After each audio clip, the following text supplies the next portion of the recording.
सुप्रभात बच्चों।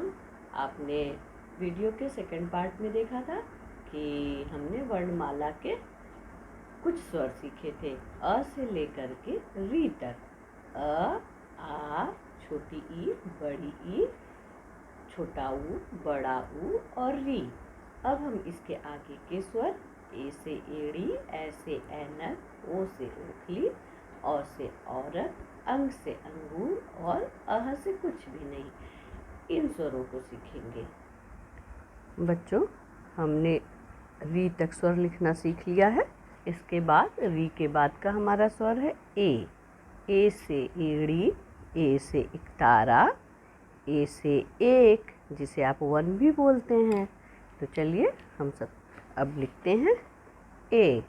ए लिखने के लिए सबसे पहले हमें एक सीधी लाइन यानी पड़ी हुई रेखा खींचनी है बच्चों।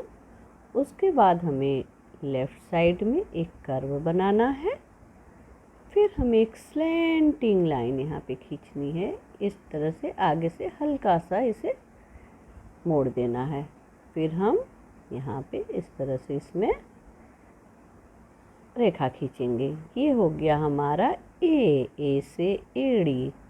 फिर से प्रैक्टिस करते हैं। इस तरह से एक सीधी लाइन यानी लेटी हुई रेखा, स्लीपिंग लाइन। उसके बाद हमारा ये लेफ्ट साइड में कर्व, फिर एक स्लैंटिंग लाइन, आगे से हल्का सा इसको हम मोड़ देंगे। फिर हम यहाँ से एक रेखा लेकर के खींचते हुए इसको यहाँ पर मिला देंगे। ये हो गया ए से एड़ी। अब हम यहाँ पर इसी तरह से प्रैक्टिस करेंगे। ए से एड़ी के बाद हमारा आता है ऐ से ऐनक। ठीक है, ऐ से ऐनक। ऐसे ऐरावत भी होता है। तो हम ऐ कैसे लिखेंगे अपनी कॉपी में, हम प्रैक्टिस कर लेते हैं। सबसे पहले आपको ए लिखना आ गया है बच्चों, तो आप आराम से ऐ भी लिख लेंगे।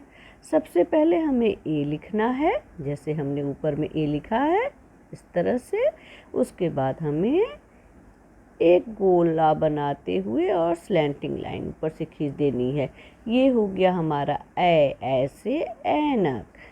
फिर से हम बनाएंगे एक सीधी रेखा यानी लेटी हुई रेखा, लेफ्ट साइड में कर्व, उस कर्व से मिलाते हुए एक स्लैंटिंग लाइन, फिर यहाँ एक रेखा यानी ए बना करके हम ऊपर से यहाँ पर एक स्लैंटिंग लाइन खींचेंगे और गोला बनाते हुए ऊपर से खींचेंगे। ये हो गया हमारा ऐ। ऐसे ऐनक, ऐसे ऐरावत। बच्चों, ए से एड़ी के बाद हमारा आता है ओ से ओखली। ओ से ओढ़नी, ओ से ओखली, ओ से ओठ, ओ से ओस। सबसे पहले हमें आपने अ बनाना सीखा था ना बच्चों, तो हमें सबसे पहले क्या लिखना है, अ लिखना है। ठीक है, अ लिखना है हमें। अ के बाद आपने आ बनाना सीखा था इस तरह से एक लाइन खींच के। फिर हमें क्या करना है, जैसे यहाँ पर ऊपर में हमने ये, इसे हम मात्रा बोलते हैं, लगाया है। इसी तरह से इसमें भी हमें ऊपर में एक मात्रा लगा देनी है। ऊपर में एक स्लैंटिंग लाइन खींचते हुए आगे गोला बना देना है। फिर से हम देखेंगे। सबसे पहले हमें यहाँ पर आ लिख देना है, आ जैसे आप लिखते हैं ये। उसके बाद हमें बच्चों यहाँ पे गोला बनाते हुए एक स्लैंटिंग लाइन खींचनी है। इसे हम मात्रा बोलते हैं। तो ये ओ से ओखली। इस तरह से हम बनाएंगे ओ। आ बना करके ऊपर में इस तरह से गोला बनाते हुए एक स्लैंटिंग लाइन खींचेंगे। ये हो गया ओ। अब ओ के बाद बच्चों आता है हमारा स्वर औ। औ से देखिए क्या क्या होता है। औ से औलाद, औ से औजार, औ से औरत, है ना। तो हम औ कैसे लिखेंगे अपनी कॉपी में, देखते हैं। अब हमें ओ लिखना तो आ गया है, आपने ओ की प्रैक्टिस भी कर ली है बच्चों, तो आपको ओ लिखना बहुत ही आसान लगेगा, क्योंकि हमें सबसे पहले ओ लिखना है। इस तरह से आपने ओ लिखा। ठीक है, अब हमें एक, जैसे हमने एक मात्रा लगाई ना, इसी में हमें एक और मात्रा लगा देनी है। तो ये हो गया हमारा औ। फिर से हम बनाएंगे। हमें पहले ओ लिखना है, ओ लिखा हमने। अब हमें एक और मात्रा इसी तरह से लगा करके औ, ठीक है।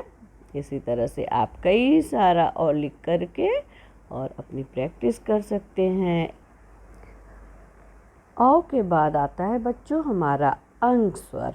अंग से अंजीर, अंग से अंगूर, अंग से अंक। अंक यानी जिसे आप नंबर भी बोलते हैं, है ना। तो हम इसे कॉपी में लिख करके इससे प्रैक्टिस करते हैं। हमें सबसे पहले क्या लिखना है बच्चों? अंग लिखने के लिए अ लिखना है, ठीक है। अ लिखने आपको आता ही है। अ के ऊपर सिर्फ हमें एक बिंदु लगा देनी है। तो ये हो गया हमारा अंग। अंग से अंगूर। कितना सरल है।